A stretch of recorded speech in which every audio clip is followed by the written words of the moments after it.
Hello. We're live. Sunday night. Slot might change again in the future. Who knows? Who knows about these things? It just happens. It's just the way that things roll. You got to do a little couple of little snippety snips and things here. Hold on. Really, oh god. This cucumber is so cold. mm, mm, mm. I really enjoyed this weekend here in New York. It was warm. I was able to socialize with my friendly neighbors. Kids could play outside. It's nice. It's nice when that stuff happens. You know. That's weird. Why am I not showing up live? Let's take a look again, shall we? Hopefully, this will let us know that we are live because it's saying that we're live right here. Ah, I see somebody watching. So it's got to be the case. Do our little pre-show here where I just really fill dead air. It's really annoying. Believe me, this is annoying to me too. It's just the way it is, though. It's just how the cookie crumbles. Oh, okay. I got the shareable link. Going to the Facebooks and whatnot. Pod. Yo, I do live. I'm EVILIVE, yo. I'm EVILIVE. What's up, Pod? Been a while. Welcome. Yeah, I'm just gonna share this link and then we'll get started. We will get started. I have very sensitive teeth. I'm trying to eat this refrigerated cucumber, and it's really hurting my teeth. Ouchie. Ouchie. Ouch, ouch. Okay. Probably should have put. Yeah, that was stupid. Let's put live now, right? That we are live now. I think most people know that this is the stalling pre-show at this moment. Live. Ow. There we go. There we go. To the group. If I can get there. Just chilling. That's a good way to be. Chilling is good. For sure. I agree. Just got to get to the group here. Ah. Oh my God. Sometimes I just want a hammer and I just want to knock all my teeth out and then replace them with metal teeth so I never have to deal with my teeth ever again. I know it's like, be careful with what you wish for, but like, I don't know. I'm just really bothered with my teeth sometimes. Let's try something new. Live now. There you go. On all these things. Do it one last time. Live now. In comments. Okay, last one. I promised them to start. Let's see what is there. Here we go. Post. Yes, Robbie. Exactly. Hello, Doomdell saying, "Hey," that's how I read that. Yeah, I'll be like Jaws, in James Bond. I mean, what's wrong with that? Okay, so we got a package in the mail. Oh, we got a package in the mail. I figured, what a better way to warm us up than by opening a package. I got this nifty little pocket knife that hangs off of my chain. I'm a really big fan of this thing because it's like, I don't want a weapon per se, but I want a blade that can be used for things if I need it. This is from Fat Possum Records in Oxford, Mississippi. Oh, what could be inside? Yeah, you can get this on. I got this on Amazon for $3. It's a really nice knife, man. And it just dangles. It dangles from my my chain. I just really dig it. All right, let's open the sucker up.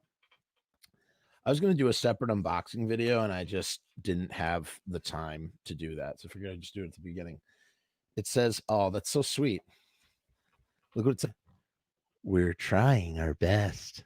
Fatpossum.com.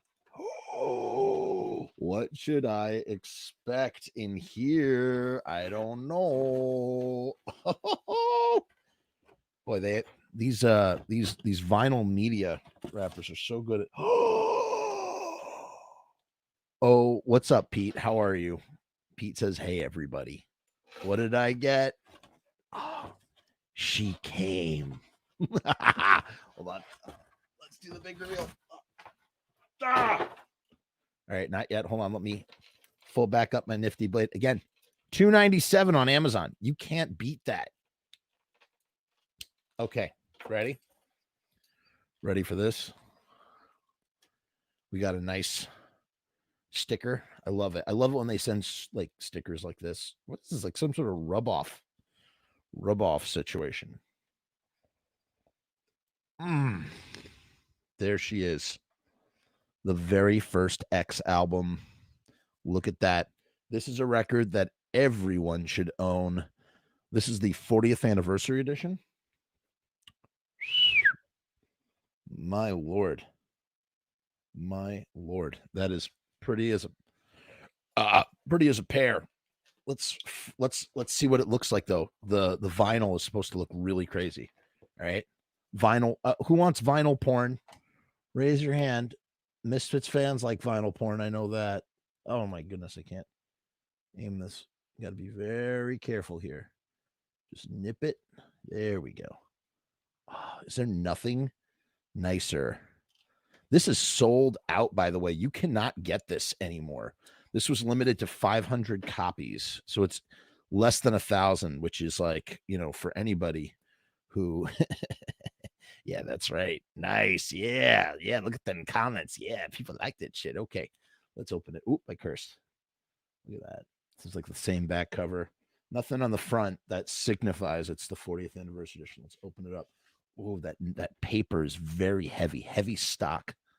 Look at that. There you go. Photo of the band themselves. And what's interesting about a band like X is you have a bass player that acts like a guitarist in a way, and you have a guitar player that acts like a bassist in the sense of, most bass players, not all bass players. There's a lot of bass players out there that do sort of move around and go crazy. I don't want to make a blanket statement here, but many bass players will stand still in place. And if anybody agrees or disagrees with me, please leave so in the comment. But you see a lot of bass players that kind of stand in place again. A gross generalization here, people. However, in X, you have John Doe, who's like a maniac, just sort of bipping and bopping around, while Billy Zoom, whose hands are lightning fast, he just stands in place, super wide stance. And what's really cool about X is, even though they're kind of like a power trio, that's not to take away from Exene or anything, but they're like a power trio instrumentally, and then Exene's voice sort of ties it all together. I don't know. They're so interesting. Fun fact: Ray Manzarek of the Doors, the keyboardist of the Doors, produced the first 4 X albums. Okay, now let's take a look at why this is so special. All right, so we got some lyrics on the back, handwritten reproduction of lyrics, beautiful, absolutely gorgeous. All right, here it is. Ready? This is the big.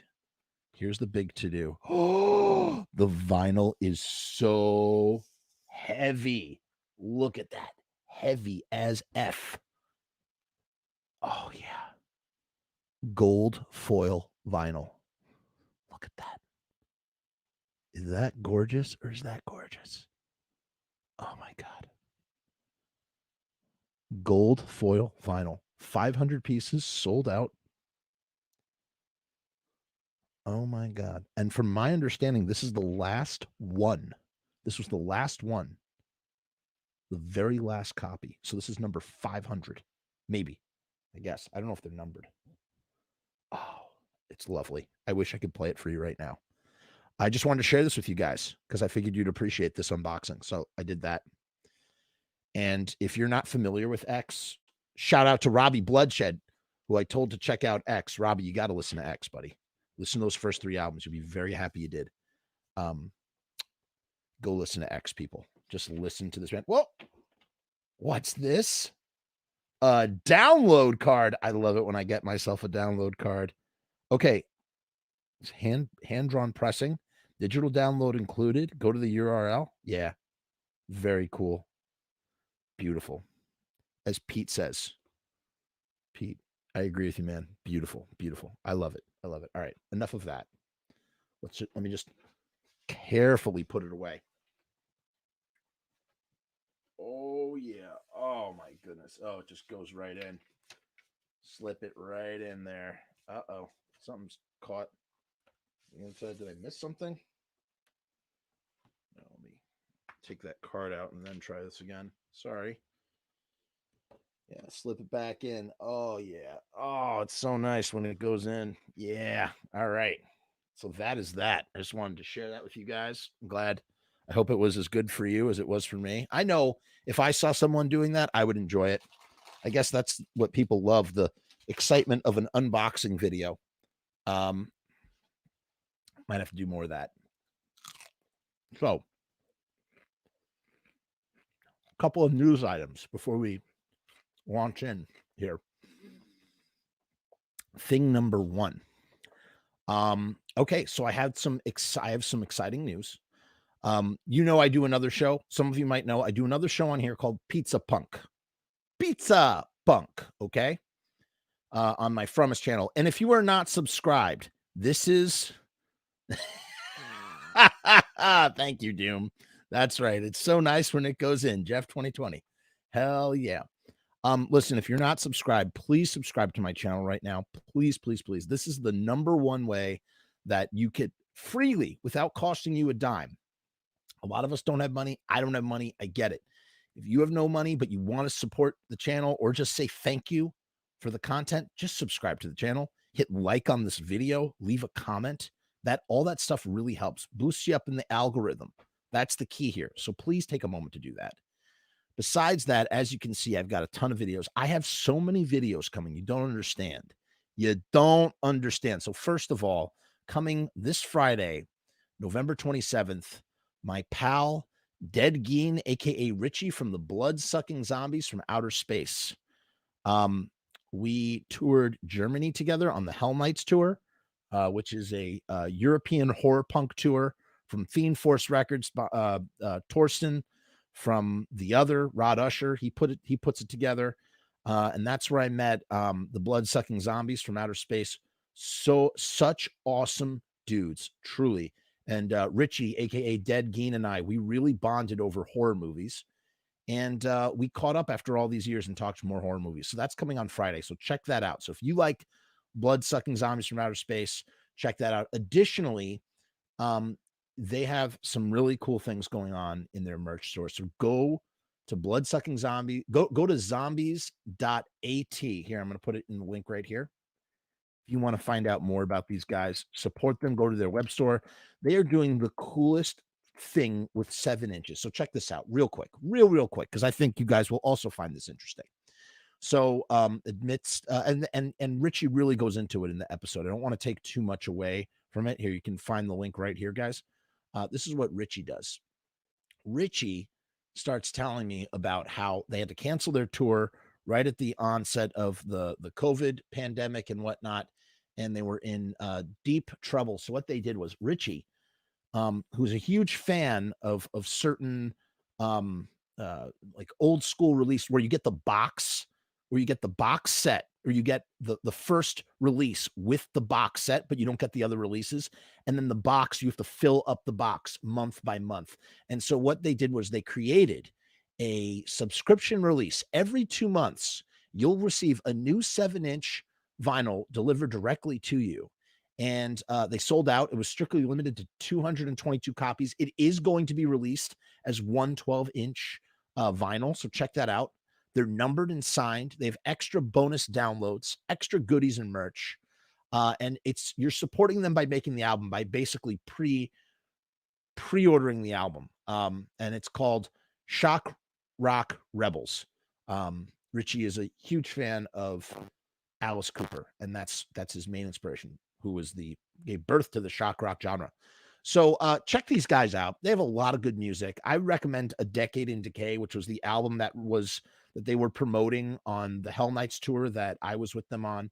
And if you want to see more of them, if you go to one of my videos, I shot one of their shows for them on the Hell Nights tour. You can find out more about them there. So that's that.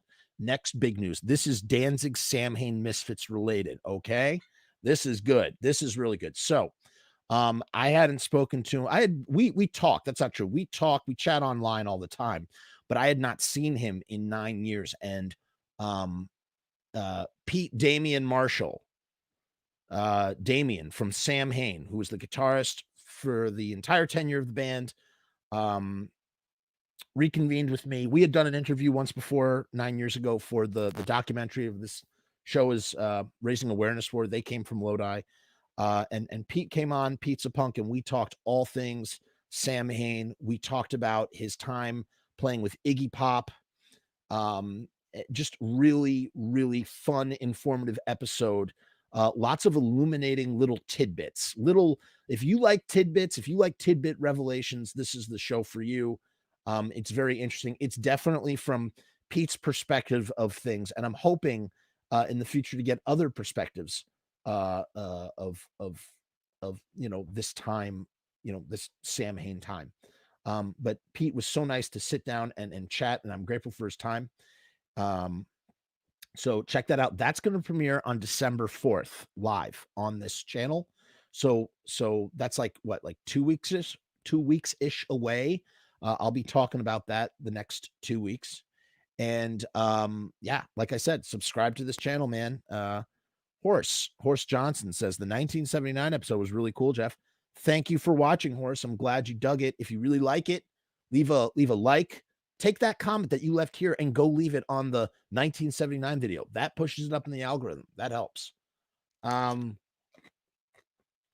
yeah, that I think is that, which brings us to the show. So welcome. Okay. So Felipe, I believe from Chile, had saved some of Bobby Steele's blogs from MySpace. Bobby Steele was very active on MySpace in the first decade of the 2000s. And he would put up blogs about his time, just various different little stories from the Misfits and yada, yada, yada. We read one of those already previously, which had another illuminating tidbit fact in that freaking the connection with Caroline Records actually went back to 1979.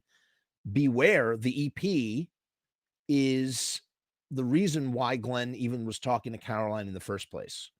So everything that would come with Caroline started really in 1979 with Beware, who, and I guess it's originally, I didn't know this, that Caroline is originally from England.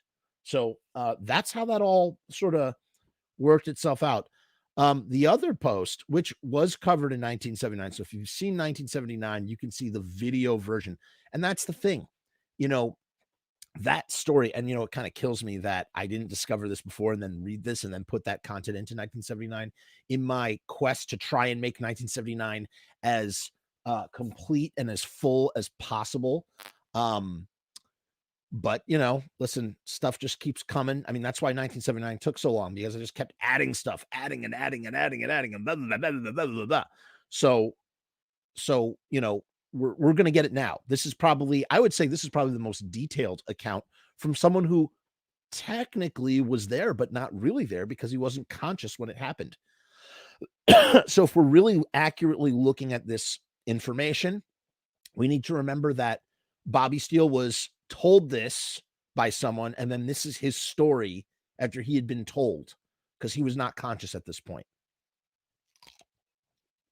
So that should be fully, realized. And I don't know if some of you realize that's not Bobby Steele. In 1979, during the London Dungeon segment, that's not Bobby Steele. That's actually me doing an impression of Bobby Steele, reading the comic strip. I'm not going to do my Bobby Steele impression for you now. I don't think I can hold it for so long. It helped to have a couple of filters on there to really sort of, dull it down. But this is in Bobby's first voice. It's first voice, but secondhand information, okay? Because as amateur sleuths and journalists and whatnot, we have to take into account what, the context of this information. It's not to say that it's false. It's not to say that it's true. It's not to say anything other than how did it get to us, which is important, as I don't spill bits and pieces of cucumber everywhere. Okay, let's go to the thing, the thing. This is more like this, and I gotta make it better so we can actually see it. Okay, here we go. Here it is. So shout out again to Felipe for hooking this up. This is called Hey Lude, like Hey Jude, like Ludes, like Quaaludes. Okay. Bobby starts the blog post like this. He says, okay, ... I think we had enough fun with Walmart for a while. I'll let you know when more develops. The legal service is on vacation this week, so that explains why I didn't hear anything yet. A bit of context for what that is. So I don't know how many of you were around during the MySpace days. But so during this time, there's a very I got to find the photo. I got to find the photo of Bobby in order to fully paint you this picture. So Bobby had a lawsuit with Walmart, and he won the lawsuit, by the way. He had a lawsuit against Walmart. Actually, I should search for pictures of Bobby Steele, because this image will come up in 2 seconds.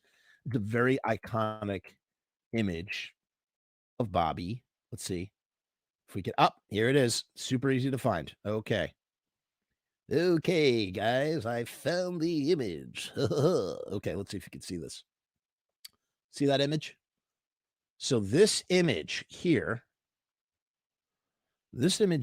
oh, you really can't see it that well.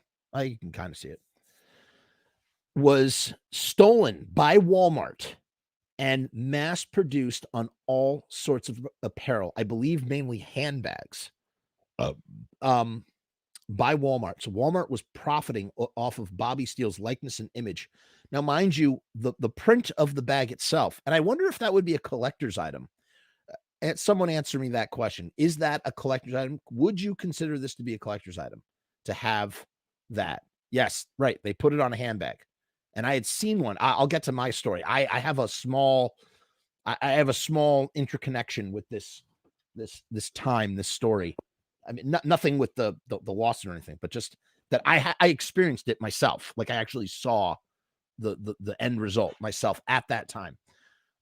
So the actual print, the undead, is blacked out, and it's just Bobby Steele right here on it's just like a print. And yeah, it's put on like a tote bag. Peter says it was put on a handbag. The handbag was more like a tote bag. Okay. And at least that's what I had seen. I was living in Chicago at the time. I knew this girl, Stephanie. A bunch of us were meeting up to hang out, college. I noticed on Stephanie's tote bag that she's carrying, it's a blue tote bag. No, it's a tan tote bag with a black stamp. I don't know maybe it was blue and it was white. I don't remember. Something like that. But it was like it wasn't like it was not stylized, but if you're doing a stencil and you just do a stencil, it's like it's one dimension. It was like that, kind of like that. And I go, Stephanie, Stephanie, you're into the undead? I was like, Stephanie, you're into the undead? And she's like, what are you talking about? And I'm like, yeah, you got Bobby Steele right there is on your bag. And she goes, Stephanie says, Bobby Steele? Who's Bobby Steele? I go, on your bag. She goes, no, that's Jimi Hendrix. I started laughing. Oh my God, did I start laughing? Now, I don't know if Jimi Hendrix is how they were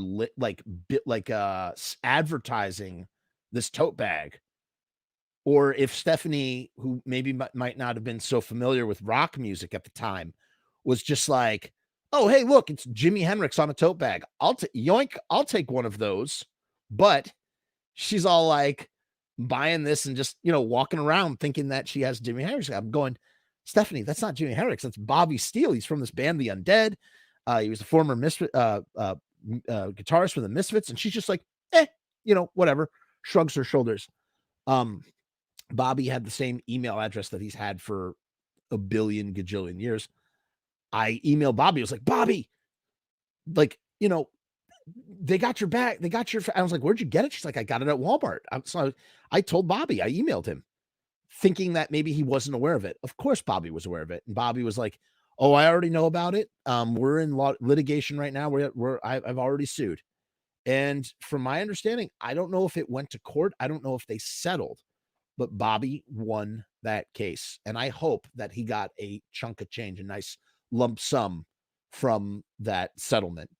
But yeah, that is the story. That's why Bobby, that is the long version of why Bobby is saying, okay, I think we had enough fun with Walmart for a while, for anybody who was not aware. So it was victory for Bobby. Seeing that it is so he wrote this on the 4th of July. I want to say he wrote this in 4th of July, 2007. Seeing that it is the 4th of July, here is a effed up story about something that happened on this date in 1979. So when he was writing this, it would have been 28 years. It was 28 years later from when it happened in 1979, when he was in the Beatles. And he makes, and I want some additional context about this. I think today, if you were to ask Bobby about this, he would not want to talk about it. I think he's ashamed of it. I think he feels really bad. He feels bummed out because Bobby's like me, I'm a huge Beatles fan. Bobby is a big Beatles fan. The Beatles are one of the reasons why Bobby picked up a guitar in the first place. So I think that as the years have gone on, Bobby is not, and again, I'm not Bobby's spokesperson or anything. I don't, just from what I've seen in interviews, more recent interviews, I spoke last time about how Bobby doesn't really talk about the Misfits in interviews anymore, despite the fact that he likes to bill himself as the next Misfit.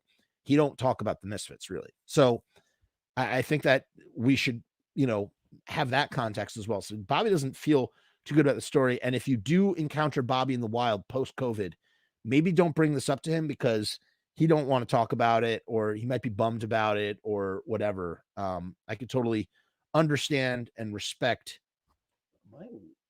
my lights are still going. I can totally understand and respect that, and would want to respect Bobby's wishes on that matter. So just putting that out there. Again, just in my opinion, IMO, right? Wait a minute. Okay.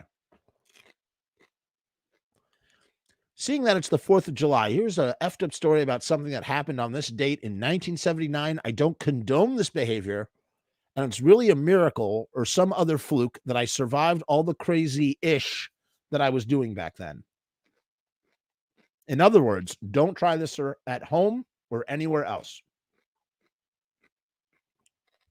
I didn't eat dinner. I'm like super hungry, but I also didn't want to like break my broadcasting time. And I realized I just can't eat and do these broadcasts unless I have someone else to bounce off. It just doesn't work. I'm really sorry. Let me just finish this bite. So sorry, everybody. I apologize. I could drink seltzer, though. Okay. Growing up, okay, so he talks about it right here. Growing up, I was a rabid Beatles fan. And after I became crippled from the tumor in my spine when I was 13, yeah, so the other thing that people might not be aware of, super duper quick, for the casual Misfits fan, Bobby, I need the AHA. What is the AHA? I don't know what that is. For those who are not aware, Bobby grew up with spinal bifida. I didn't even realize that, or I didn't remember that he had a tumor as well in his spine when he was 13. Bobby was he had polio. He was a polio kid.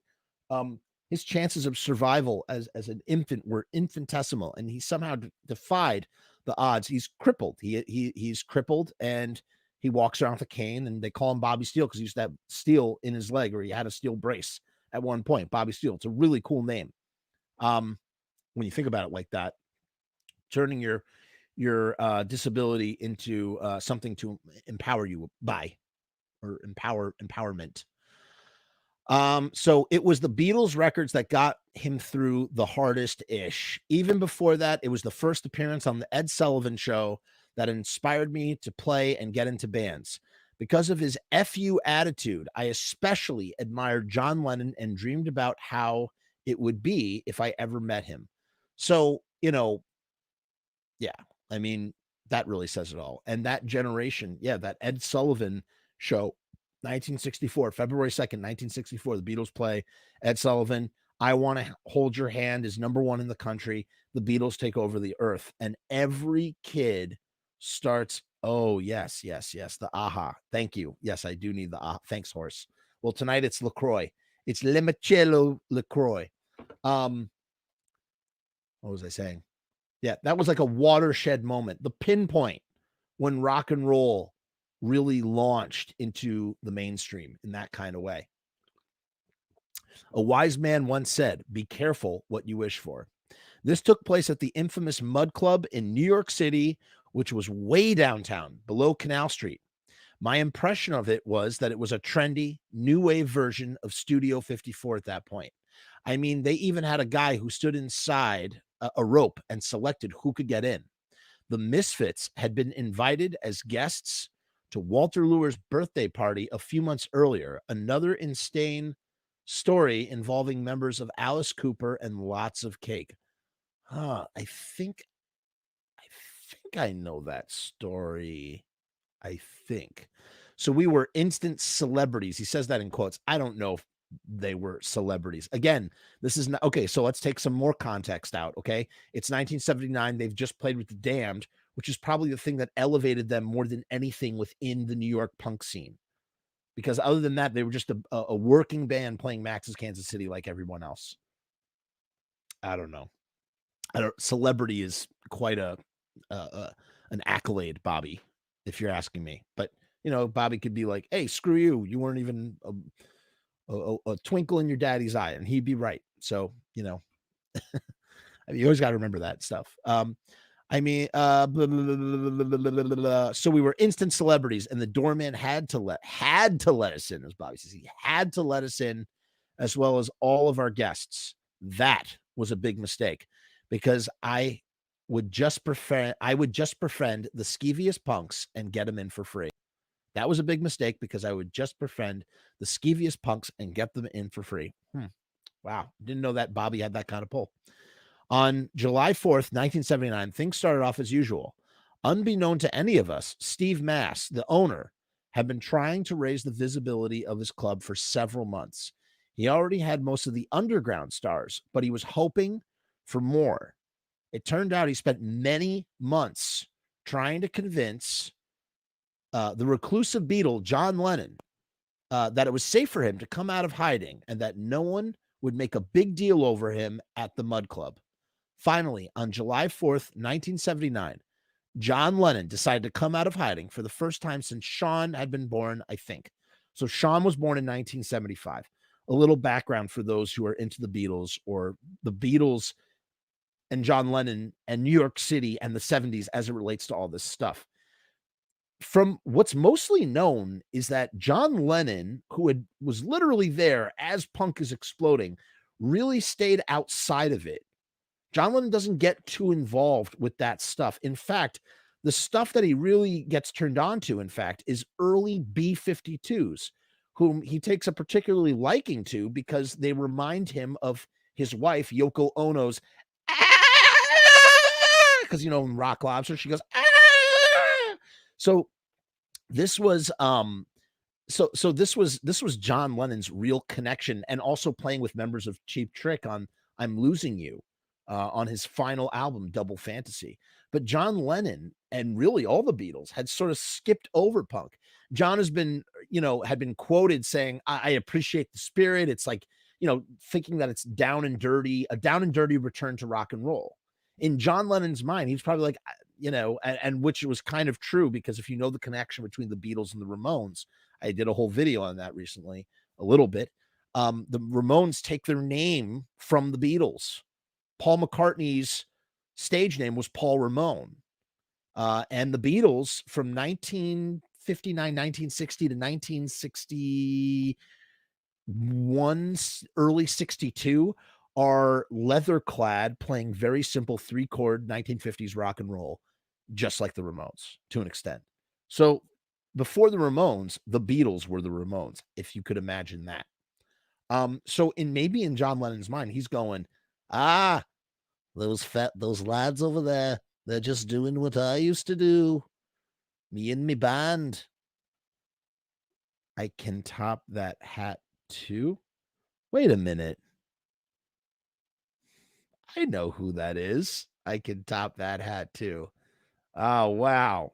2, 4, 5. I wonder who that is.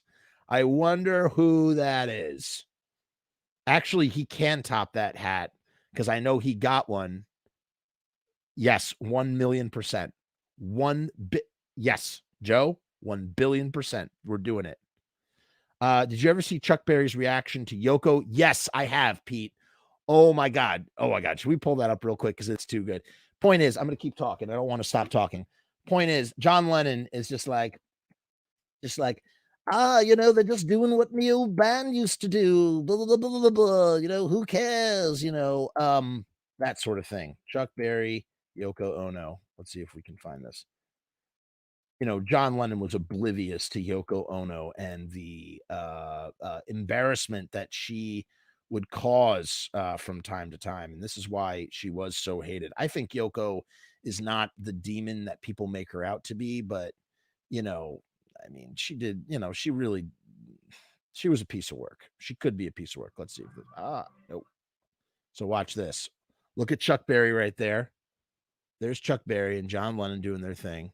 Chuck Berry to the senseless screams of Yoko Ono. There's Yoko Ono. Look at Chuck Berry, man. Look at that. And she's just banging on the thing. Luckily, the far-sided sounding engineer cut the volume to Yoko's microphone. So I didn't know that, actually. It actually cut the volume. Could you imagine it's the 70s and you've already been around for 20 years at that point? It's crazy, man. So crazy. So insane to me. So she's just trying to sing, and she can't do nothing. She can't do nothing. She's been stopped. Look at that. One more time. The kid's in the back, in the way, way back.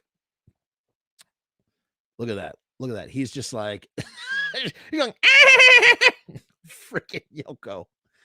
Friggin' Yoko, man. So John Lennon is cut off from the world. In 1975, he basically retires from music. His second son, Sean, is born. He becomes what he affectionately calls a house husband. Although there's a lot of conjecture about that he was like a coke-addled, like lots of crazy stuff was happening in that house for 5 years. But the period of 1975 to 1980, John is not in the public view, and what he's doing is mostly unknown. So this is so fascinating that this is really one of the only times that the Beatles and punk kind of intersect. And it happens with Bobby Steele from the Misfits. Let's continue on.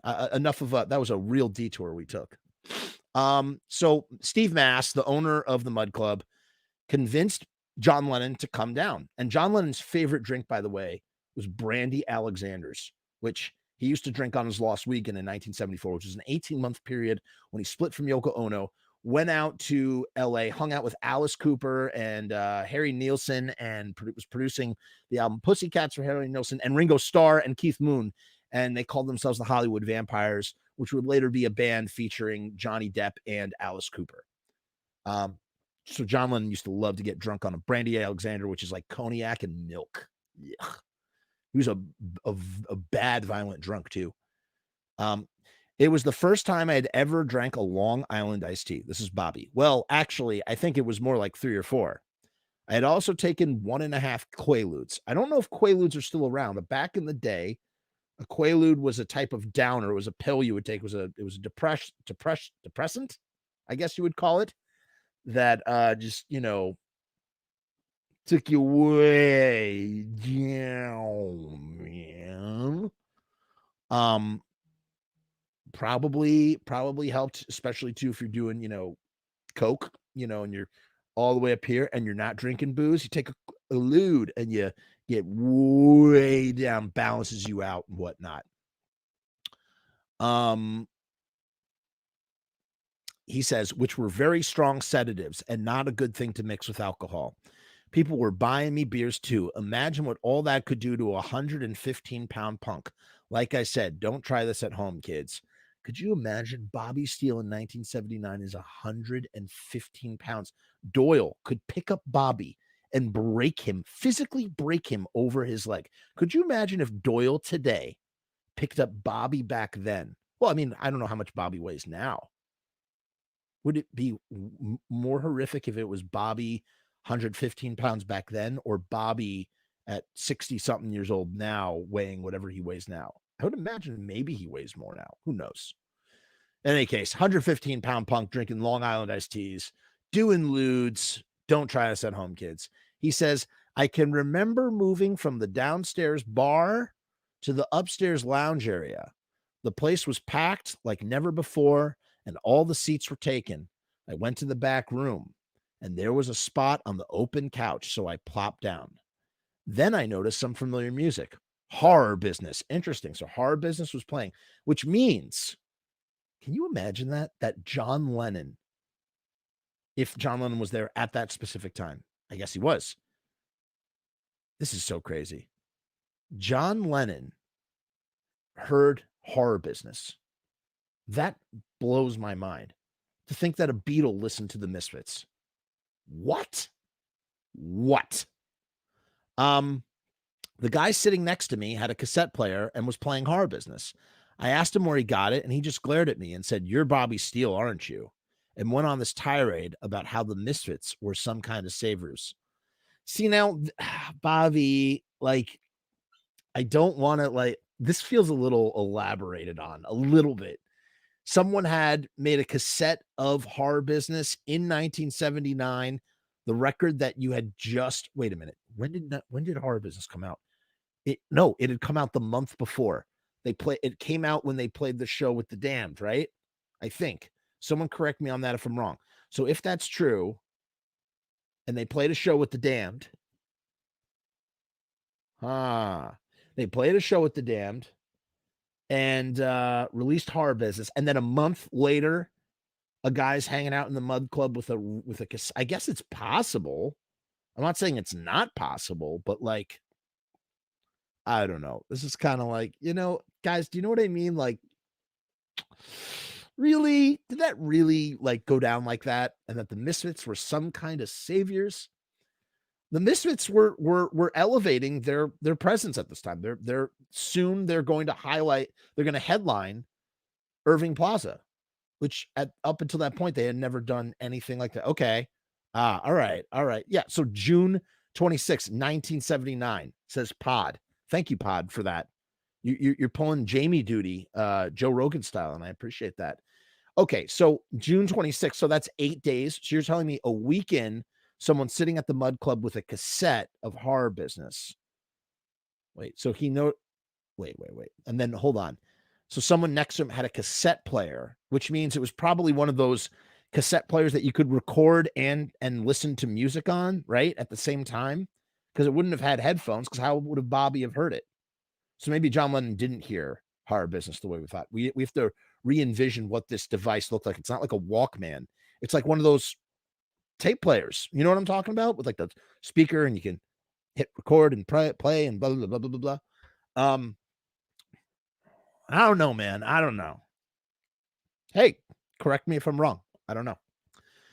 The next thing I knew, all the alcohol and the pills hit me like a subway train. And I know that feeling.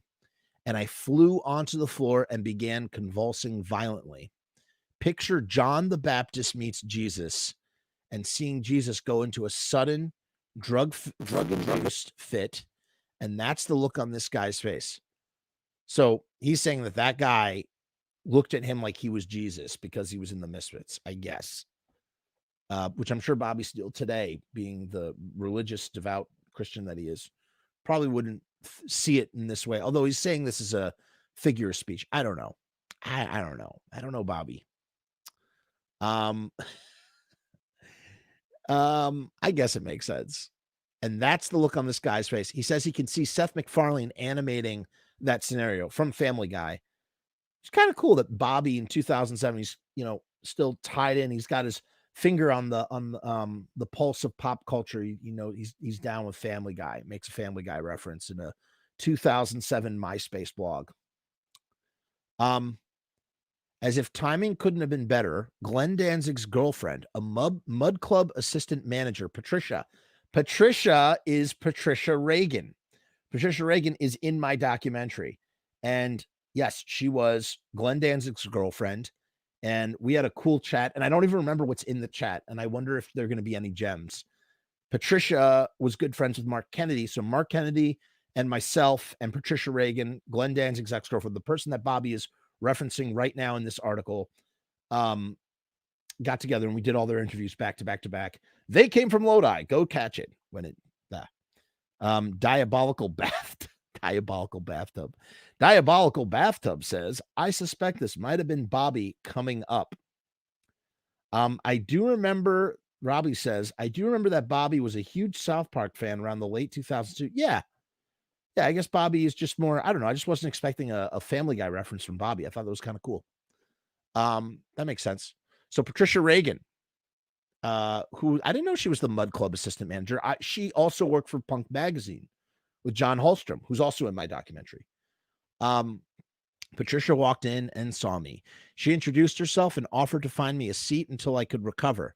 She led me back into the main lounge and looked around for a seat. So it's actually, I wonder if I asked Patricia Reagan. I guess I did. I guess I asked Patricia Reagan about this incident, because there's no way that I didn't read this back then, and I was way more well-versed with this back then. I haven't seen this in over 10 years. Huh. I wonder, did I ask her about it? I hope I did. So this is interesting. So Patricia walked in and saw him. She introduced herself. She introduced herself to Bobby. How did Bobby not know that it was Glenn's girlfriend? And offered to find me a seat until I could recover. She led me back into the main lounge and looked around for a seat. They were all taken except for this one booth where a guy was sitting all alone. Way to bury the lead. I totally ruined it, actually. And I remember Patricia sitting me down and saying, stay here and don't do anything. And I guess she went off to find help or call the media to report another dead punk. The last thing I remember was looking up across the table. As I looked, I saw the bomber jacket and then the wire-rimmed glasses, and that's when everything went black. So Bobby claims that he blacked out, but before he did, he could remember seeing wire-rimmed glasses and a bomber jacket, which I don't know about the bomber jacket. That's a weird apparel for guy like John Lennon, but John Lennon was into weird stuff at that time. He also used to like to wear a lot of cabbie hats, the cabbie hat thing, the Irish cabbie hat. I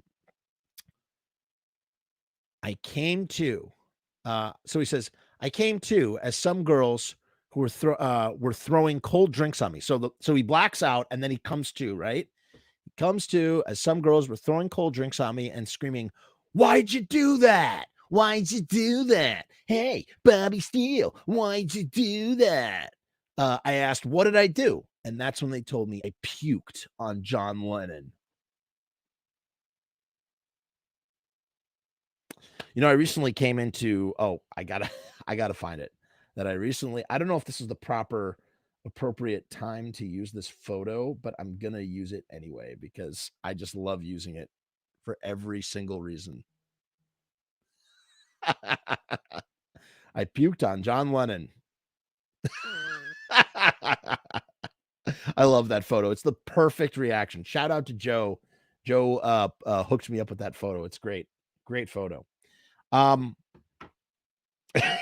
You puked on John Lennon. Patricia came back, helped me up, and took me to a cab to get me home.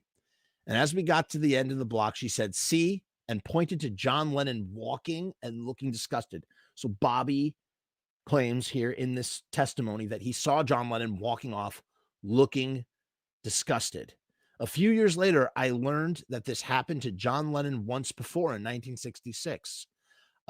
And the guy who had done it had actually lived just 2 doors down from my apartment. His name was also Bob. Come on. What? Bob Dylan. Oh, sorry, I didn't read that bottom part. His name was also Bob Dylan. Wait a minute. So Bob Dylan used to live 2 doors down from Bobby on the Lower East Side. I did not know that. Huh. Ish. Now I think about it. Iggy got off easy. Ha ha ha. Lol. Bobby Steele using LOL. Hey, that's better than what, freaking, Glenn Danzig. Glenn Danzig probably would never, you wouldn't hear Glenn Danzig go LOL, right? Oh, is there more to this thing? No, there's not. That's it. That's the story, man. Pretty funny. I'm curious. All right, I'm opening it up here, people. I'm opening it up. There's the thing. Link is in the comments. Before I go into anybody who wants to hop in, say hello, say what's up, feel free. You can do that. So there's a follow-up to this story too, in that I think the year was 2009 or maybe 2010. Sean Lennon was doing an event somewhere. And again, I am so paraphrasing. Please do not quote me on this at all. Truly. Please do not quote me on this. But Sean Lennon was doing something in New York City. Bobby Steele, I think this was a joke. I don't think Bobby really was planning to do this. But Bobby was talking about showing up outside. You know what it was? Now I remember. Okay. So Sean had done the score for a movie called Rosencrantz and, oh my God, this is going to bother me. Rosencrantz and Guildenstern. All right. So, yeah, here you go. Are undead. That's what it is. Right. From 2009. That's what it was. Okay. So this movie came out in 2009 and it was Sean Lennon had done the score for it. You know what? Let's see if Google will make us lucky. Will we find anything? Let's see. Give us some news. Give us something that will off-Broadway vampires. Okay. So this was all right. So he was scoring it as early as February 20th, 2008. Huh. But it came out in 2009. Whatever. In any case, it's a takeoff on Shakespeare. It's maybe this was it. Maybe it was the premiere. It was a takeoff on Shakespeare. It was a takeoff on the guys in Shakespeare. They're kind of like the R2D2 and C3PO of the play Hamlet, right? And so someone made a movie and there was a play and it's called Rosencrantz and Guildenstern are dead. And then someone did a parody version of that or a pun of that where they're undead. And wow, Charlotte Kemp is gorgeous. That's his longtime girlfriend. Did a thing undead. So, and Sean was exhibiting it somewhere, and Bobby was going to show up, and there was a joke. I don't know if I made the comment. I think I made the comment. It was somewhere. It might have been on MySpace. It might have been on Facebook. I'm pretty sure it was MySpace. Something about like, imagine like Bobby, you have to like, what if you threw up on Sean's shoes? And then you could say that you threw up on a Beatle and his son, something like that, something to that effect. And again, I can't remember what Bobby was going to do or why he was going to show up there, or what the connection was, or maybe he had made the joke about throwing up, history repeating itself, something just sort of silly. And I don't know, man. I just think it's like, honestly, like I'm a huge Beatles fan and I love the Beatles and I have the utmost respect for, John Lennon, his contributions and whatnot.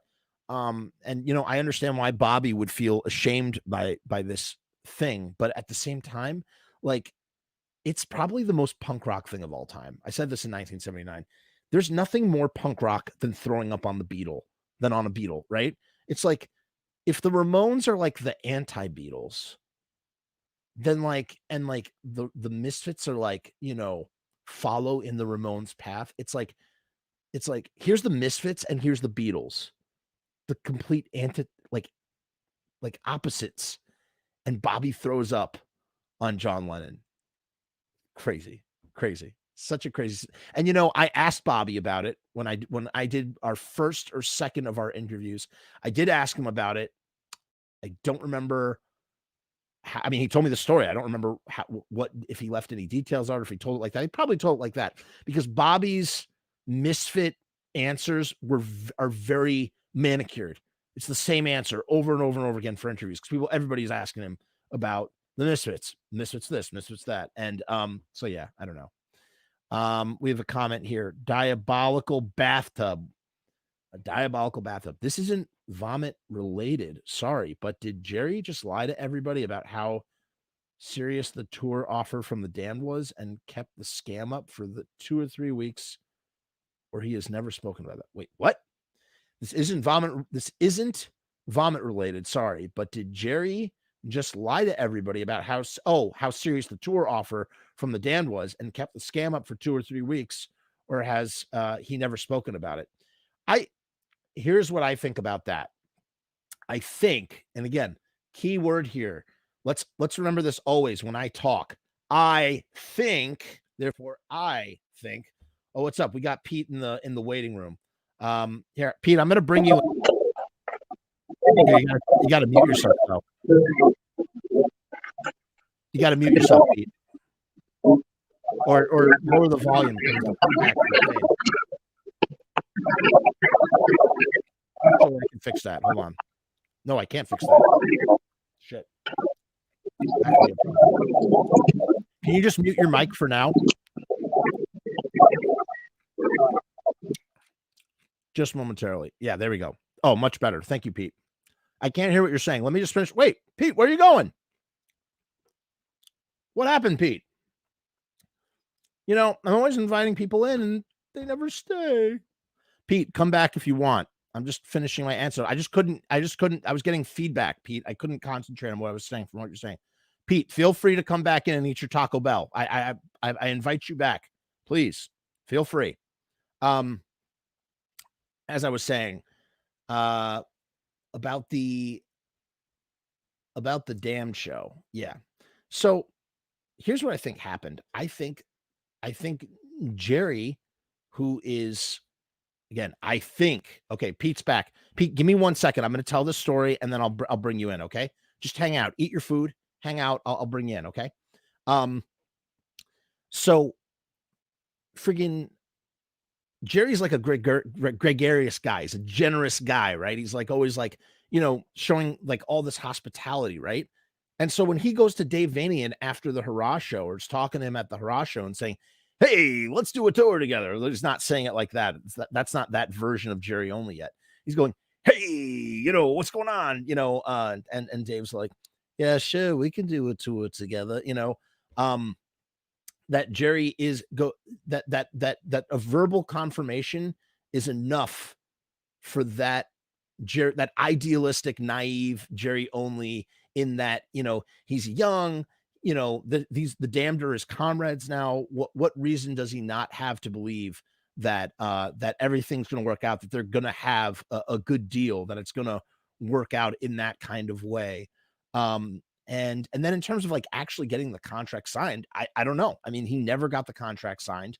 Maybe he was too afraid. Maybe he was afraid that if he brought the contracts, that it wouldn't be true. And if they just sort of went there, it would all work out. And as we know, it didn't work out. And the Damned's manager was a real jerk. I don't think Jerry was trying to scam anybody at all. I think that he just,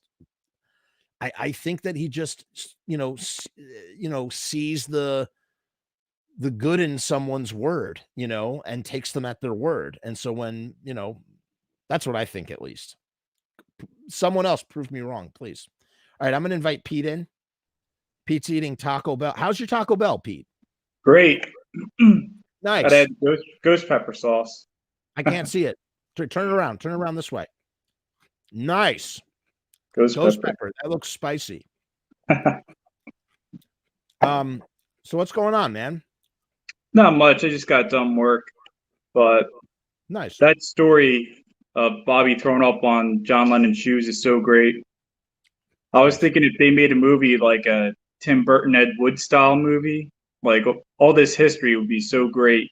You know, like it would be a phenomenal movie if this stuff was in a movie, you know, him puking on John Lennon's shoes and everything. I would love to see that. I don't imagine how it would ever actually make it into a movie, but you want to know something? I would imagine, you know what I would imagine it, what I would imagine being done with it? Someone creates some animated B-roll telling the story underneath Bobby Steele talking about the incident. That's how I could see it. I don't know. I mean, I would love to actually see that in a movie. I don't know what you would call it. You call that, you know, it'd be amazing if it was like the Lower East Side punk 1970s, and you just include that one incident in there, peppered with all the other crazy things that happened at that time. I don't know. Yeah, I often think like everything that happened with their history, if they were to make like a movie of it, it'd be hilarious. You know? You know what I would like, Pete? If I had my druthers and I could make a movie about the Misfits, like not like the documentary I'm trying to make, but like if I could make like a biopic of the Misfits. I don't even know if it would actually be about the Misfits per se. It would be an homage to the Misfits. It would be a Misfits-like band in a garage in the 70s. And I think I would deviate. I wouldn't try and tell the exact history. I'd basically rip off every element of the Misfits and call them something else. And then sort of try and tell the story of like this band trying to, you know, sort of just like do it all, live the American dream of becoming like, you know, independent entrepreneurial musicians doing their thing, you know, in a DIY. I would really explore the DIY aspects of it, you know, printing t-shirts in the garage, like the El Kabong incident would happen. Maybe I would scale it down. It wouldn't be like a national tour. It would just be like them like trying to play out shows, and their guitarist cracks someone over the skull, and they get, you know, they get banned everywhere. So then they have to tour elsewhere. I don't know. I feel like there's so much potential. There's so much potential to base a fictional story on those guys. And it would be kind of like, are you familiar with Velvet Goldmine? No, I don't think I've ever seen that. Velvet Goldmine. Sorry, go ahead. Is it a movie? Yeah, it's a movie that basically like details the relationship between David Bowie and Iggy Pop, but it's told from a fictional perspective. So it's not actually David Bowie and Iggy Pop, but characters that are inspired by those two. As a matter of fact, that's the perfect example for what I would want to do in a Misfit story. This is what it looks like. So these are your two characters, Christian Bale, and and Ewan McGregor too is in it. I got to check that out, man. I forget who too. But yeah, it's like sort of like a glam movie. Yeah, I think he's supposed to be Iggy Pop. Ewan McGregor is basically playing Iggy Pop. And I think Christian Bale is playing. I think Christian Bale is playing. Oh no, maybe it's that guy. I don't know who that. Oh, it's Jonathan Reyes is playing the David Bowie character. Here, yeah, there he is as David Bowie. So he's got like the sort of Ziggy Stardust thing going on, and so it's like not. I don't know if they did that because they didn't have the rights to the actual like story. But I think it makes for a really interesting sort of creative, you know, retelling to not base it on the exact people. Because let me ask you a question, Pete. Who's ever going to play Glenn Danzig? Truly. Yeah, that's a tough one. Who's going to play Glenn Danzig? Whoops, sorry. It's not going to happen. So it's like, if you're going to do that, you might as well, you know, base it on Glenn Danzig, but have someone make it feel more real and authentic by not being Glenn Danzig and being someone else. And that's what I would want to see in that story. And the nucleus would be the relationship of the Glenn Danzig character and the Jerry Only character, and trying to make it as a band. And then, and obviously Doyle would be there. And you could do the whole Bobby trail, Bobby Steele, kicking Bobby Steele out of the band, and Doyle comes into the band. And then maybe the band gets wrecked because of the El Kabong incident with the guitar incident. And then they get banned from everywhere. And maybe it even leads to their breakup. There's just so much you could do with a story like that. So I don't know. Yeah, I'm going to check that movie out, but I'm going to let you go, man. Okay, it's great, cool, man. Great talking to you, man. Great. Always great talking to you. Enjoy your Taco Bell. Thanks for coming in. See, that's so nice. I like that. I like it when people come to visit. Does anybody else want to visit before? Because I'm going to wrap this up. 8:42. I'm going to go put on my X vinyl. Watch that gold foil spin round and round and round. Does anybody else want to come in, say hello, add a comment? What would you do? All right, here, I'm going to give you a question as a springboard. How would you tell a Misfit story? What unique element would you include in the story? Who would you cast as the Glenn Danzig character? Who would you cast as the Jerry Only character? I'm going to try. Okay. I know who would play Jerry Only. Ready for this? This is great. Who's that? Freak. What's his name? Skarsgård. Pete Skarsgård, I think. Right? Is that his name? This is going to be interesting. So for my movie, no, it's Alexander Peter. Who's the third Skarsgård brother? Here we go. Bill. His name is Bill, maybe? Oh my God. Let's see. Bill. That's okay. That's my Jerry Only, right? Oh, you can't see it. Sorry. Hold on, let me put this back up. That's my Jerry Only. What do you think of that? Horst says that he could play Glenn Danzig. So this is my Jerry Only, right? I think he'd be perfect. He's tall. Could you imagine him with the devil lock going down? Dude, he is Jerry Only. That's so insane. All right, now who would be the Glenn, though? Who would play the Glenn? We need a Glenn Danzig to go with this. Who would offset this dude, this tall ass dude? Because Jerry's kind of tall, I think.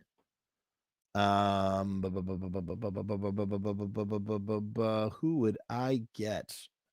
See, it's always hard when it comes to casting. It's always so hard to think about this stuff off of the top of my head.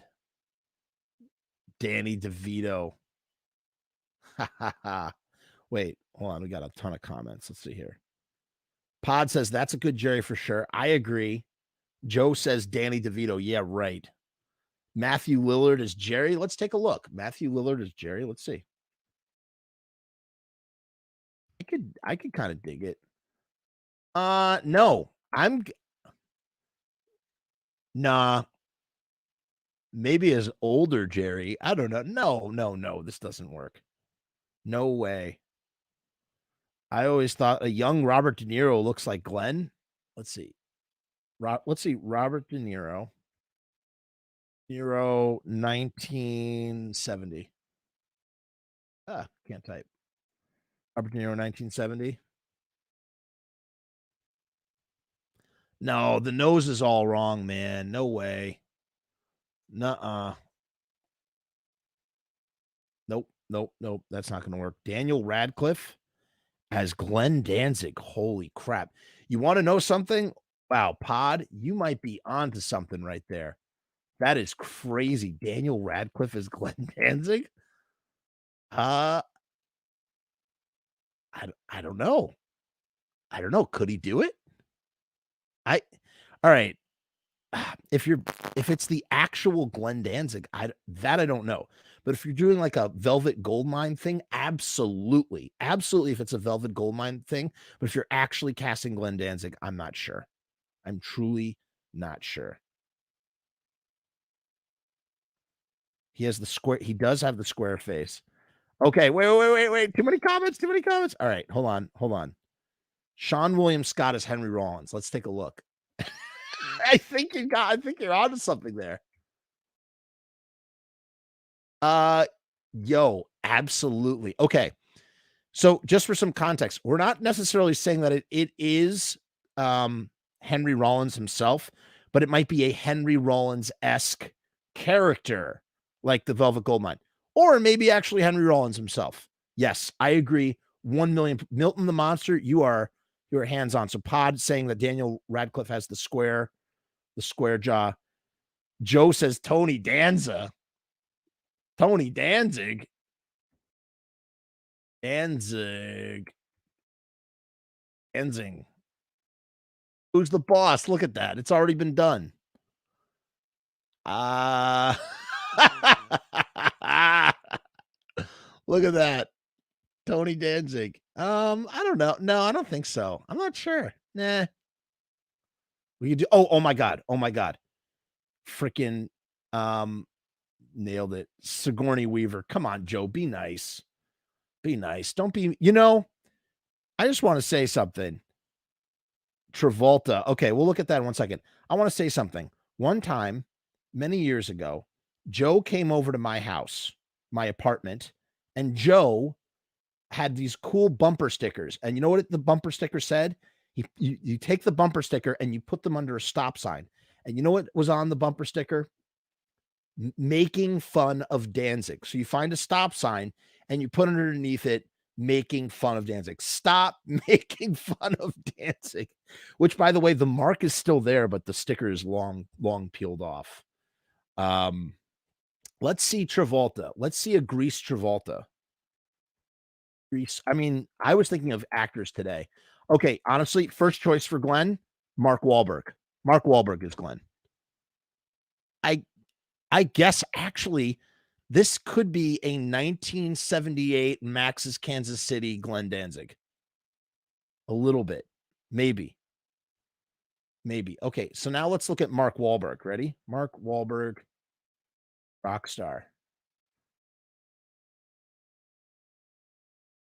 There's your Glenn Danzig. There's your Glenn Danzig during the Danzig. Right there, man. You're telling me that's not Danzig? Boom. There he is. Oh my God. Dude was born to play Danzig. I think he's too old now. Unless he was playing older Danzig. But man, if they had made a movie about Danzig in the 90s, absolutely would have been Mark Wahlberg.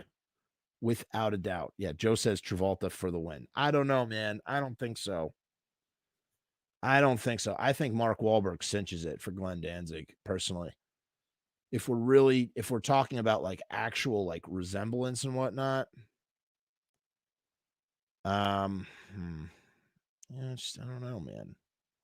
I don't know. Who would play Doyle? Who is going to play Doyle, everybody? We need a Doyle. We need a Bobby Steele. Oh, Mark Wahlberg will have no problem doing a Jersey accent. He could do it.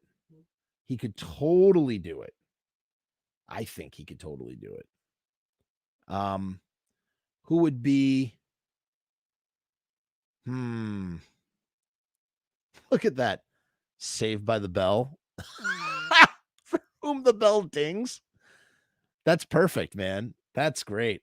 That is great. I've never seen that before. Come on, guys. Give me some more inspiration here. I'm trying to think. We're looking for a Doyle and a Bobby Steele now. Who's our Doyle and who's our Bobby Steele? Who is an actor? Let's take a look at Doyle for a minute. Doyle. Oh, look at that. I actually searched for Doyle shrugging. That's why. Just do Doyle. I wonder what comes up. Yeah, there you go. Who's going to play Doyle? Who are we going to get? Let's look at a Doyle from when he's like younger. The profile, side profile. You might have to get professional football players to play Jerry and Doyle. Joe says, yes. All right. I'm going to let that ride because in our 2020 woke version of the Misfits movie, you have to have a POC. Even if you're casting an Italian guy, it has to. That's it, hands down. Jason Momoa, dude. There he is. There's our Doyle. Jason Mother effing Momoa. Yes. Perfect. Just need a devil lock on him. There you go. Look, he's got the devil lock in his beard. He's got a bearded devil lock, man. That works. That really works. Haha. Okay.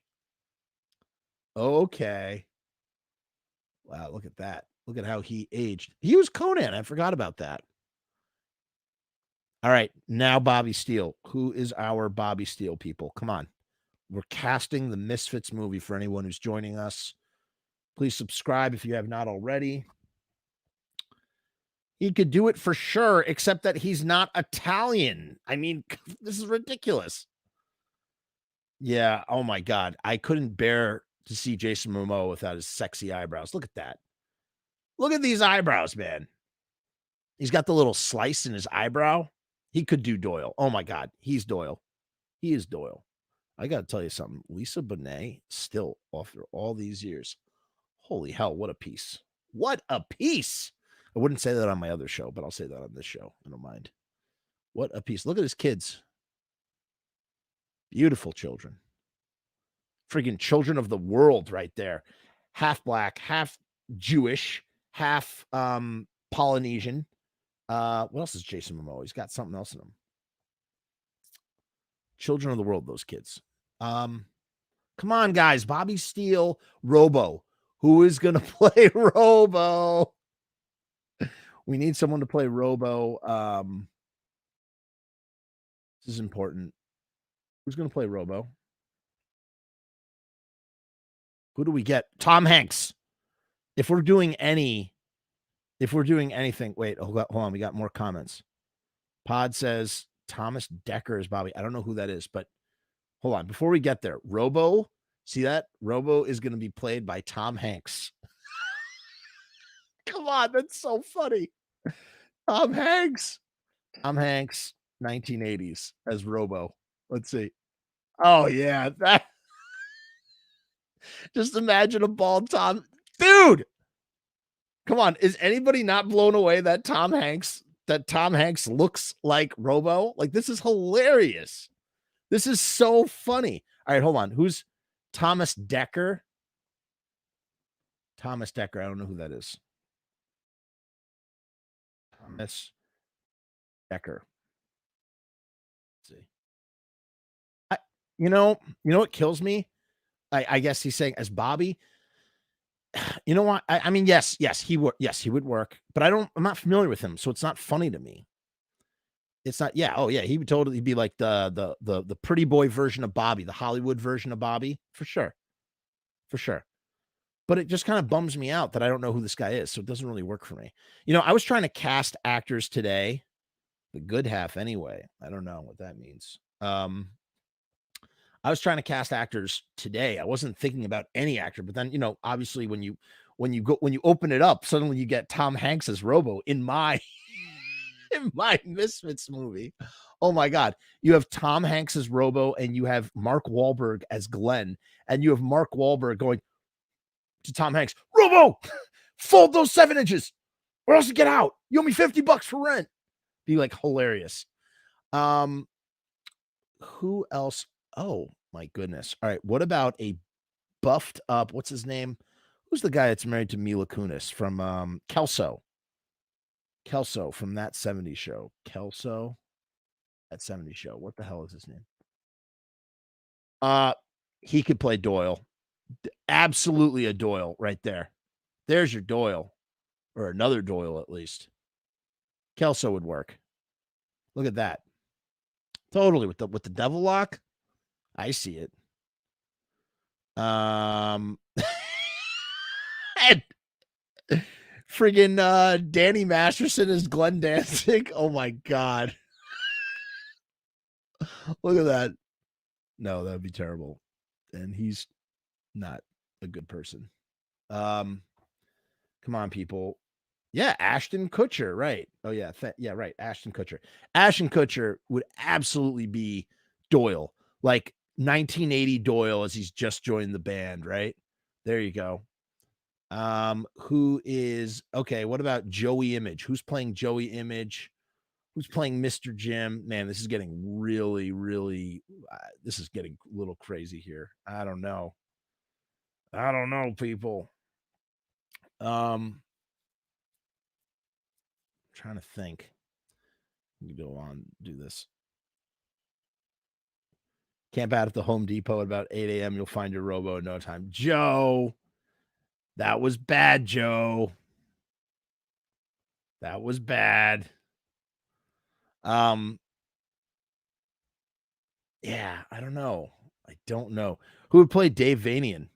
Who's Dave Vanian in Jason Schwartzman? Who would Jason Schwartzman play? Schwartzman. Let's see. Oh my God, Jason Schwartzman is Glenn Danzig. Hello. Yes. Jason Schwartzman as Glenn Danzig. I'm calling it right now. You got Jason Schwartzman as Glenn Danzig, Paul Dano as Bobby. That is Necros. That's crazy. Paul Dano as Bobby. What are you thinking? I know who Paul Danos is. Paul Dano.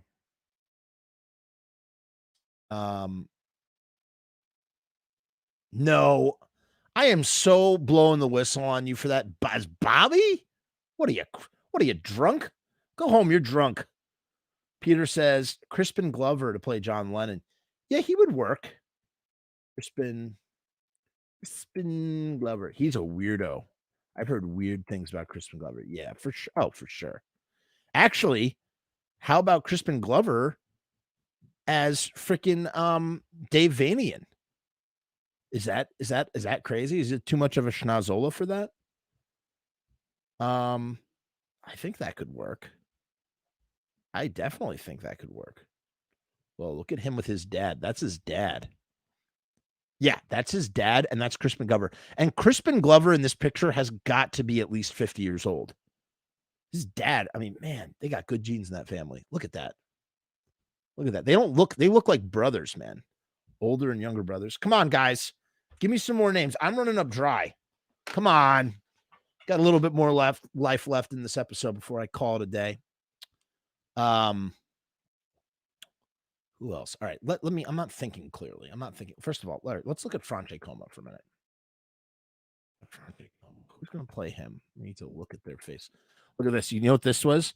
This picture here is. Oh my God. Oh boy, we just stumbled upon something really cool.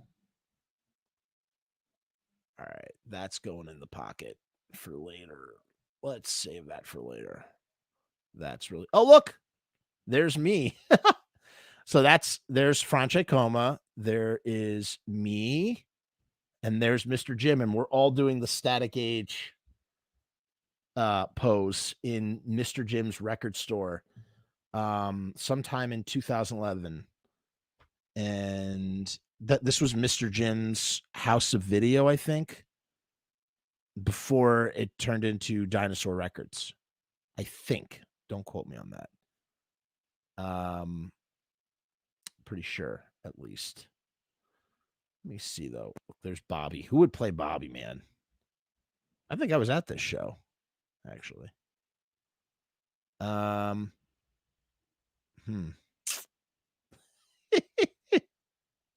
Frank. Franche. Okay, see this right here? See that Franche? Oh, wow, this is from Franche. This is from his website. Let's see what his website looks like now. Yo, look at that. So I actually have a t-shirt of this. It might be some of the rarest. The Rock. You already said, what's with you and having Polynesian actors play Doyle? This is Joe. This is weird.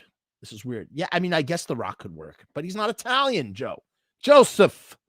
He's not Italian. Come on. I can do that. My last name is Fromaselli. I can do that. So this is Franche's logo for his solo band, Franche. And I actually have this t-shirt. And it must be one of the rarest Misfits related merch items out there. You don't have a complete Misfits collection.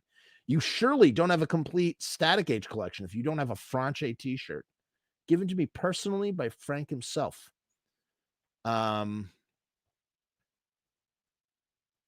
Oh, and he says he's putting together Update: after 6 months of auditioning musicians, Franche Coma has finally put together a lineup for his current band, Franche. The band has begun working on their new material. Please keep checking on the website regarding for future updates. Surely will, Frank. In brief, you should know that Franche Coma is the original guitar player of the Misfits. He is most recognized for the famous Static Age recordings. Bands like Metallica and Guns N' Roses have covered songs from these sessions. These recording sessions have also been used on several movie soundtracks. Franche Coma has contributed to the foundation of what punk rock is today. Man, what a cool legacy to have. You think about it like that. Got some photographs. Sorry, this is getting really just one photograph. This was done in some sort of computer done in like MS Paint or something. Like putting on one of those filters. There's a Franche fan club. I want to join. I'm joining the fan club right now. I'm not even joking. Watch me join the Franche Coma fan club right now, live. Here we go. I am joining. Done deal. It's done. Frank, we need to talk. I will text you soon. All right. There we go. I'm now a part of the Franche fan club. So, guys, you can join that too. Let's put that in the comments for anybody who wants to join. All right. But listen, more importantly, hold on. I just want to see what is it? Interview? Yeah. Oh, so that might have been a really old thing that we just read. Photographs. Yeah, we already saw that. Scheduled events, downloads. Please check back. Fine, I will. All right. But in any case, who would play Franche Coma? That's what I want to know. Actually, I have an idea. Oh my God, I think I know who would play him.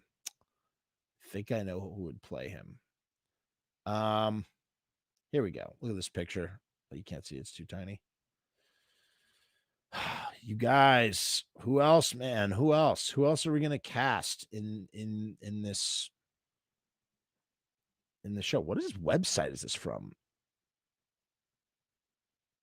Oh, it's from Facebook. That's so weird, but it's like in some sort of Arabic. Look at that show. I wish I had that show. Don't you wish you had that show on tape? Holy crap. That must be early 1978. I would imagine that must be like January of 1978, or I don't know, the early half of 1978 right there, man. Boom. This is really bumming me out. Oh, that's him look at him. That's him with the original muff or whatever that box that he used on Static Age right there. I believe that's his basement. Who's going to play Joey Image? Huh? Who do we have for Joey Image? Anybody? Danny DeVito? A very young Danny DeVito. Let's see. All right, this is really wrong. Hold on. Danny DeVito, 1970s.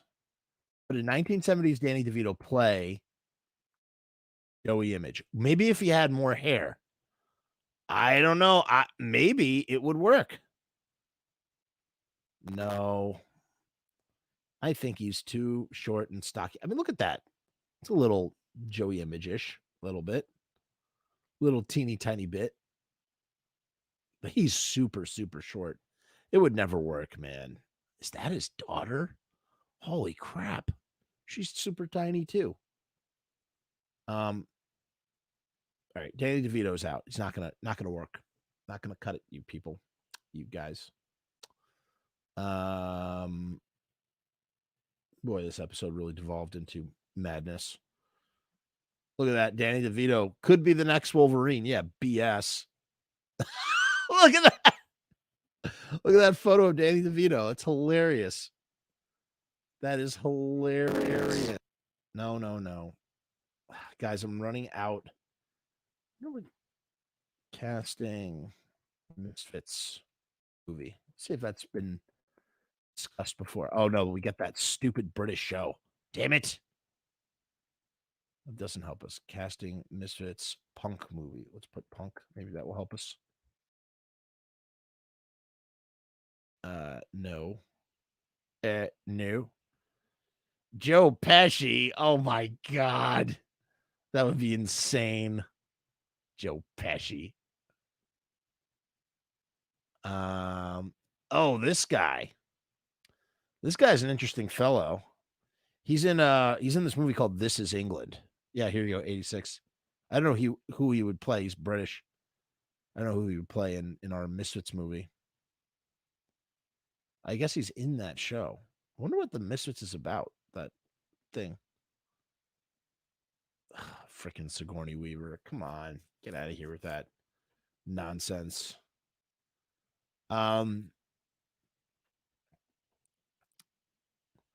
Reunite the nihilists from Big Lebowski for Sam.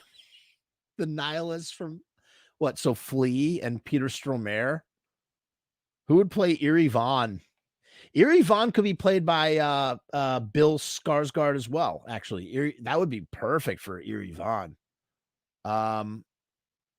Let's hear nihilists. Big Lebowski. We're nihilists, Lebowski. We don't believe in anything. Yeah, I don't know what the hell you're talking about, man. I don't know what you're thinking. Who would be who? Who would play who? So weird that Flea is in that movie. Flea had like a low-key acting career. Flea from Red Hot Chili Peppers. He's in Back to the Future Part 2 and 3 as well. Kind of weird. Nihilist Lebowski. No. Guys, if nobody comes with an actor, all right, I'm casting out this link one last time. And if nobody bites, hanging up my hat. Joe, I don't know if you're still there, but I'll totally wear the hat tomorrow for sure. The hat and sunglasses, okay? That's the uniform. So beware. If anybody wants to join me as I make one last effort to cast the Misfits movie or a Misfits inspired movie, please do so now or forever hold your peace. I'll leave that link up. That's the link to join us on the screen, in the chat, via the video. Who else are we missing from the Misfits that we have not? Arthur Googie. Who's going to play Googie, man? Oh my Lord. That's those. See, look, that's Bill Skarsgård right there. That is Bill Skarsgård. Holy crap. Perfect casting. Who's the Googs? Who plays the Goog? I don't know. Is that him today?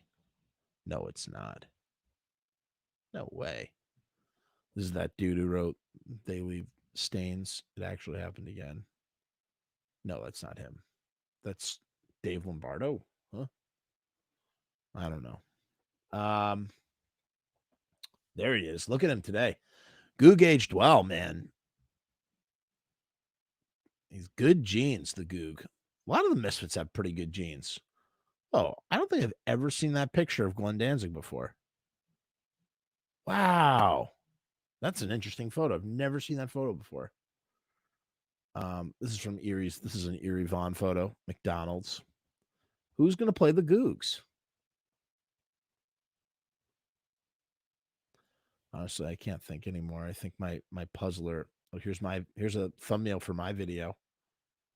Showing up in those Google searches, real nice. Look at that art. That's beautiful. Somebody devil locked this statue. Kevin says, give me about a day and I'll think of a cast lineup. Okay. Kevin, next week, submit your cast lineup. You can DM me on the Facebook, the Lodi Facebook page that I never check. Hopefully I'll remember to check that out. Hopefully, we'll see. I don't know. The Goog. See, look, Joe. Again, Joe, are you still here? Look how short Doyle's Devilock is. Look how short it is. It's really, really short. Super short Devilock.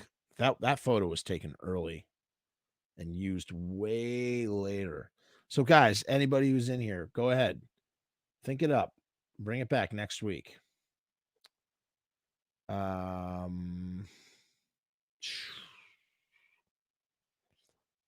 don't know. I think that's it. I don't know who would play the Googs. Yeah, I guess not. Oh, look at that. That's John Joseph, Luke Wasserman's, Max Fisher. Did I finish that cucumber, by the way? Am I still eating it? Wow,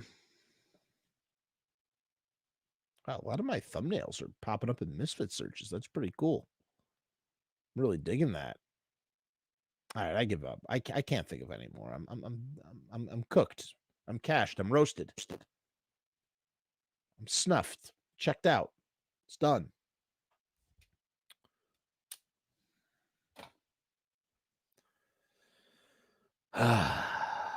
Okay. All right. I'm putting the show to an end. Guys, thank you so much for joining me. Please keep your eyes peeled for those episodes of Pizza Punk. Please subscribe if you haven't already. Please like this video. Please leave a comment in the comments. There's a million ways to support this content. Oh, one last thing. We have a new t-shirt design coming. It is one that a lot of people have requested. I am following through. I'm putting it out there. A lot of different people have been asking me about this, and I am going to do it. So keep your eyes peeled for that design. Joe says, anyone in here know what photo shoot Doyle's pick up? All right. Last thing before I go. Very last thing. So Joe is asking me about this. So Die, My Darling. Die, My Darling liner. Let's go to the discography right here. Hey, Pete, you have a very happy Thanksgiving. All of you guys have a happy Thanksgiving, truly. And thank you so much, as always, for tuning in and listening to me like ramble about nothing. I appreciate your viewership. I do. On Discogs. Here, Joe and I were talking about this earlier, everybody. Is this going to show me the back? Here you go. Here's the back vinyl, right? It's super small, though. It's super annoying. Hold on. Can you see the picture of Doyle here? It's going to let us magnify it? No. Let's see here. This picture of Doyle. Do you guys think this picture of Doyle? Does anybody know where this photo is from? Number one. What? Oh, you know what else too? This was totally 1981 because look, Jerry has the Mongolian cut. He has the sides are shaved, which means this was definitely taken. This photo and this photo were definitely taken in 1981, and the Danzig photo might have been taken in 1981 too. The Robo photo was not. So the Robo photo definitely would have been taken between 82 and 83. Wow. Huh. But it didn't come out until 1984. I don't know. Kevin, you have a good week as well. And yeah, you send me a full lineup. That's your homework, buddy. So does anybody know the answer to this? I've enjoyed the show. Thanks, Joe. Misfits Doppelgangers could have been a show, and it should be, right? We should do, you know what? Give me some time, and I will sit down and I will really think. Oh my God, it's 1:38 right now. We've been going for an hour and 38 minutes. Give me some time. I'll sit and I'll think that over myself. We'll come back. We'll reconvene on this issue. Peter says, I never noticed the light purple shade. I always remember it being white. Yeah, I don't know. This just might be the particular pressing, Peter. But the thing that Joe and I were trying to figure out is, what photo session did these photos come from? And here's what I've noticed. All right, ready? You know who I wish was here? Russell Casualty, because Russell Casualty is a super sleuth. Oh, you know who else would know? Tanner. Tanner would be able to answer this question. He would know. He's an expert on all this stuff, way more than he's a savant when it comes to the picture stuff. I can't keep track of all that. So check this out. Here's what I've noticed. One, you can see in this tiny little photo of Jerry, he's got his hair, the sides of his head shaved. When they, in either 1980 or 1981, in order to make the devil locks more pronounced and like, you know, grow in thicker and fuller, Jerry would shave the sides. Jerry and Glenn shave the side. Look at my hair is so bad right now. Jerry and Glenn would shave the sides of their head and then let the hair grow on top, kind of like what I'm doing right now. But I did it for a different reason, although it kind of does look like a devil lock when you think about it. So, and then look, Doyle's devil lock is about at the tip of his nose right here. Or no, actually it goes down to here. But if you look at pictures of Doyle from 1983, his devil lock is all the way past his chin. Like it goes super far down. So we know that photo can't come from 1983. And if Jerry's photo comes from 1980 or 1981, what's to say that that photo of Doyle, because if you look at the cave photos of Doyle, then he has a very similar sort of situation going on. Hold on, let's go to that real quick. Look. Misfits cave session 1981. Let's see here. Let's find some photos of these guys. All right, so there's the band. Look at the length of Doyle's devil lock there. Look at the length of the devil locks here. Oh my God, it's my Nana. Hi, Nana. Oh no, you definitely. You know, I'm in the middle of broadcasting. I'm about to be done though, and I'm gonna call you. Okay. All right. Love you, Nana. Okay. Bye, bye, Nana. It's my 92-year-old Nana. Always pick up the phone for your grandparents. Always. You never know when it could be the last time. Seriously. So I don't know, Jason. You have a wonderful Thanksgiving, buddy. Thank you. It reminds me of outtakes from the shoot for the Beware poster, not the album. You're wrong. You're wrong about that. It can't possibly be because the devil lock. Look at the devil lock. Misfits Beware poster. Take a look real quick. All right, there's your Beware poster, right? Hold on, gotta find a better one than that. All right, so look at how long that devil lock goes way down. Look at Jerry's devil lock right there. Now go back to here.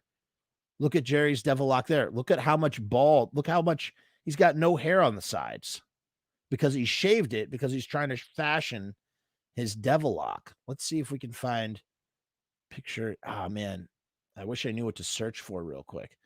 And then look at the only person whose hair kind of matches this is Glenn. But Glenn's devil lock looks like it's pretty short too. I don't think you're right on that at all. It has nothing to do with the Beware poster. This is such nerdy-ish. I can't get over how nerdy this is. You know what we should do? Be a fun episode just to go on Google and just look at all the different interesting Misfits related pictures there are out there. It's so much stuff. Oh, look at that. Is that? Oh, I can't see that. There's one. Okay, Misfits. Oh, I know where I'll find it. Give me 1 second. I'll prove it to you. I'll prove it to you right now. Last thing, and then I'm getting off. Here, ready? Hold on, I got to connect a hard drive from a private archive. Hold on. Give it a second. Let this fire up. Just a moment. All right. Uno momento. Por favor. Por favor. I don't think they would be from the same day. Yes, and they're heavily filtered and washed out because they're trying to have like a uniformed. It's just trying to do a uniformed look, is what it is. Hold on 1 second while I pull this up for you. I'll show you what this mirrors. Give me 1 minute while I find this. 1 microsecond, everybody. I got to go into my I'm staring at all the treasures. Beautiful, beautiful treasure that I have. Digital treasure. Find within my digital treasures, my archives, my various things. Hold on. This is no shit. That's my point. And Doyle is all that matters. I know, but my point to you is I'm trying to prove to you that it's not the Beware session. Now look real quick. You'll see. Hold on. I got to find photos. Can't seem to find photos. Here we go. Photo B-roll. Rocky. Now, what year would that have been? Would have been maybe on Broadway. Let's just take a look. Oh, no, don't want to see it there. Actually, whatever. This is that. Got to make that more private, unfortunately. As much as I would love to show everybody all of these photos, we cannot look at them all. Yeah. Wait, hold on. I can't get a good shot of Jerry. It's too far away. No. It's not that. It's not the on Broadway. Maybe it would be Al's. No, it wouldn't be Al's Bar either. Nope, not Al's Bar. Nope. It's not Al's Bar. Would it be Hitsville? Hitsville. Yes, this is it. All right, perfect. All right, so Hitsville. All right, ready? I'm the right one. So first, let me show you this. Man, I hope this is not like unreleased. Well, I'm going to show you this one. There, right there. You see that right there? You see that right there? Look at Jerry's hair. See that? See how it's bald on the sides? And now look at this photo. See how it's bald on the sides? Boom. So that solves that mystery. I know you're just concerned about Doyle. His head is pointed down in the Beware shoot and his chin is up in the die pick. Right. And he's also doing a mug that he kind of did in the cave session. Let's take a look at oh, no, we don't want to look at that. Wait, hold on. Don't look. All right. Put it down. See if I can find a shot of Doyle from this show. Yes. Okay. I am convinced that photo is from you're looking for a photo shoot from 1981. But I don't even know if it's public. I don't know where you would find it. They have those Mongolian cuts. Hold on, I'm trying to find another one. Look at Jerry's hair there. Oh my god. Look at that. Wow. He was shaved bald on the sides of his head.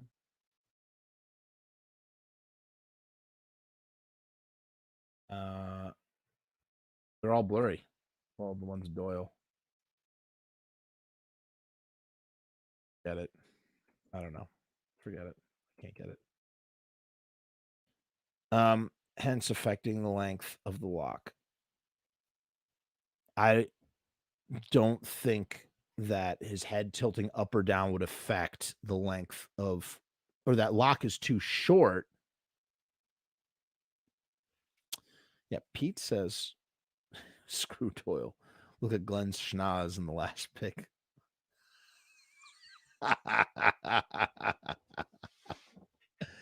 Come on, Joe. Be nice. Be nice. Be nice. Yeah. Listen, as a fellow schnozola, I'm in the schnozola club. I can understand. Schnozolas are schnozolas. Peter says some of the pressings are different shades, light pink. Yeah. I don't think we're going to get to the bottom of this tonight. Guys, I'm fucking cashed. I need to go eat. This is a great fucking episode. Really. Oh, this was a great effing episode. Really great. Joe, we can continue this conversation tomorrow. I'll see you. Remember, That's Eastern time, Joe. I don't know. I'm on Eastern time, 7 o'clock Eastern time, not standard. I'll text you this just to remind you.